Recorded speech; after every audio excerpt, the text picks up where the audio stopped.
Hola, soy Leonardo Guidi, analista financiero del grupo Carey, y en este video vamos a ver el resumen semanal de los mercados correspondiente al viernes 5 de abril de 2019. Bueno, tuvimos una semana bastante disociada entre lo que fue el índice Merval y Wall Street. Como vemos acá, el índice Merval está otra vez testeando el piso que tiene en los 32.000 puntos, donde está la media móvil de 200 ruedas y el 61,8 de Fibonacci.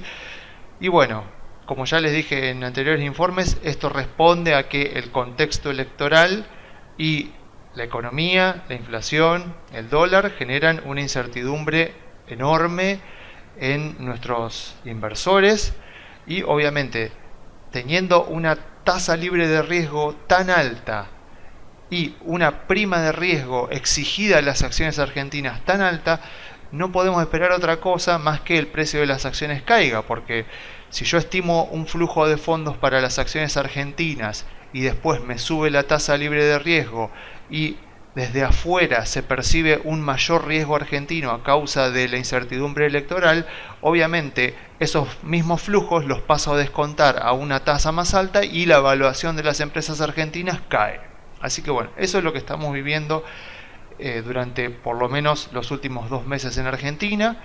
Hay mucha incertidumbre, eso provoca que se perciba a las acciones argentinas, a las empresas argentinas como desarrollando sus actividades en un contexto más riesgosos y bueno, a igual flujo de fondos, el riesgo aumenta, la evaluación cae.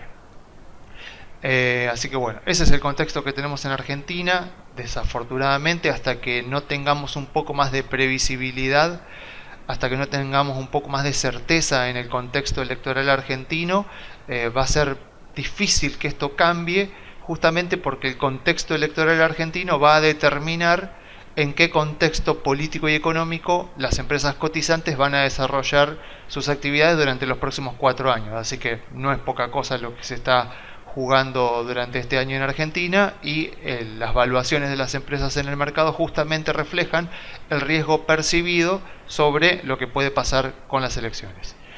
Por el lado de Wall Street es totalmente diferente a lo que vemos en Argentina. Wall Street en este momento está a menos de un 2%, en particular el índice Standard & Poor's está a menos de un 2% de su récord histórico.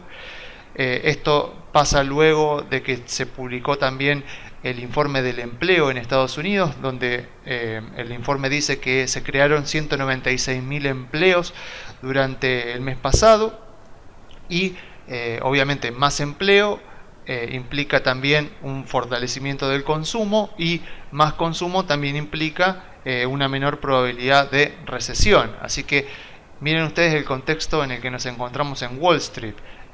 Se hablaba de recesión, se hablaba de crisis y bueno, todo lo contrario. El Standard & Poor's está cerca de marcar un nuevo récord histórico. Y si quieren más pruebas aún, tenemos también el índice de indicadores económicos que genera el Conference Board.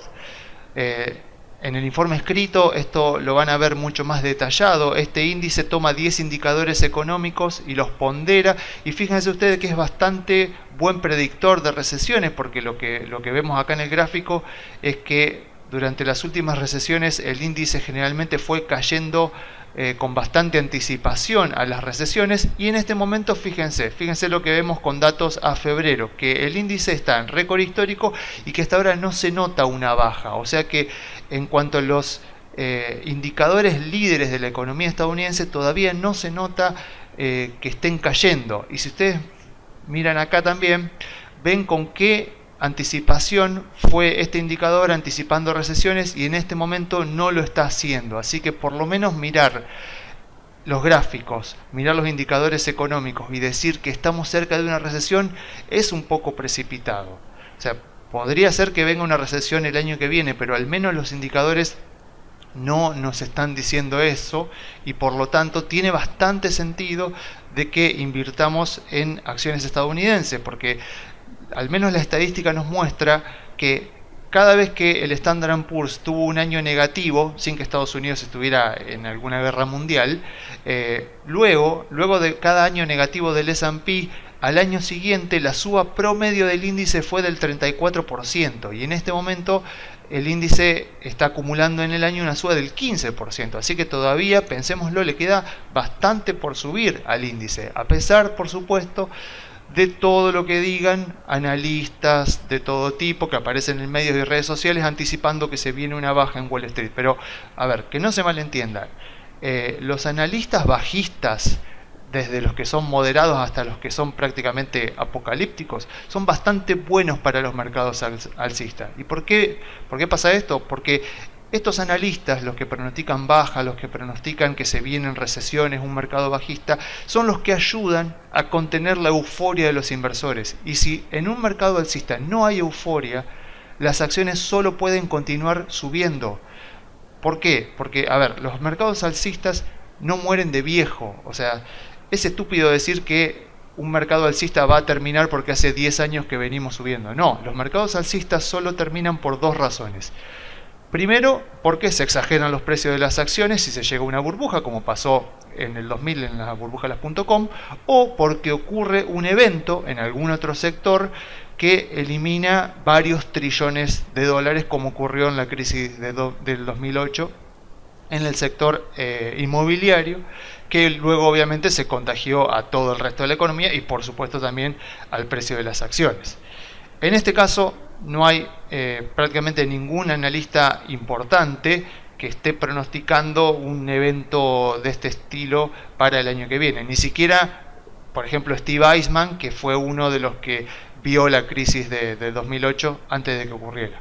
Todo esto, ¿para qué lo digo? Para confirmar que tiene sentido que invirtamos en acciones estadounidenses, y hoy por hoy prácticamente en cualquier agente de bolsa ustedes lo pueden hacer, incluso en Grupo Carey por supuesto también lo pueden hacer. Pero entonces digo, bueno, si quiero invertir en Estados Unidos, ¿qué tengo que hacer?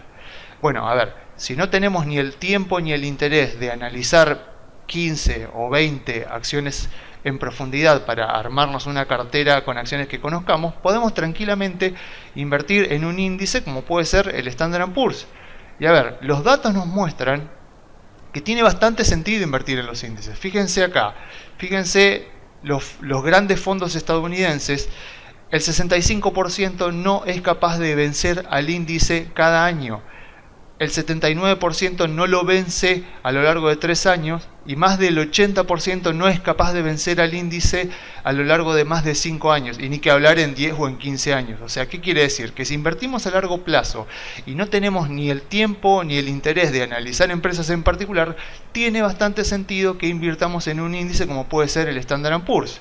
Pero, ahora bien, el año pasado se publicó este paper de Favosi, que es una eminencia en las finanzas, donde este experto se preguntó si tenía sentido invertir en el Standard & Poor's tal como lo conocemos o ponderar las 500 acciones del Standard & Poor's por igual.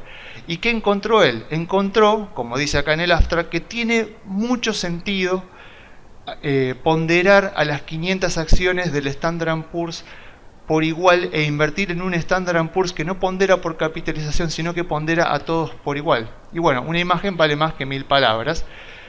Esta es la rentabilidad comparada entre el Standard & Poor's clásico en azul y el Standard & Poor's que pondera las 500 acciones por igual en rojo. Fíjense que solo es superado en los momentos de burbuja, como es en la burbuja de las .com, y fíjense la gran diferencia que hay entre el rendimiento del Standard & Poor's que pondera igual las acciones al que pondera de manera clásica como lo conocemos. Así que bueno, tiene mucho sentido que invirtamos en un índice y más aún en el índice Standard & Poor's que pondera a todas las acciones por igual. O sea, ¿qué vino a hacer Fran Favosi? Vino a confirmar lo que instintivamente hacemos nosotros cuando somos principiantes en el mercado y le asignamos la misma ponderación a las acciones en nuestra cartera. Que demostró él que tiene mucho sentido hacer eso porque atomiza bastante el riesgo y en el caso del Standard & Poor's nos da mayor rendimiento asumiendo menos riesgo.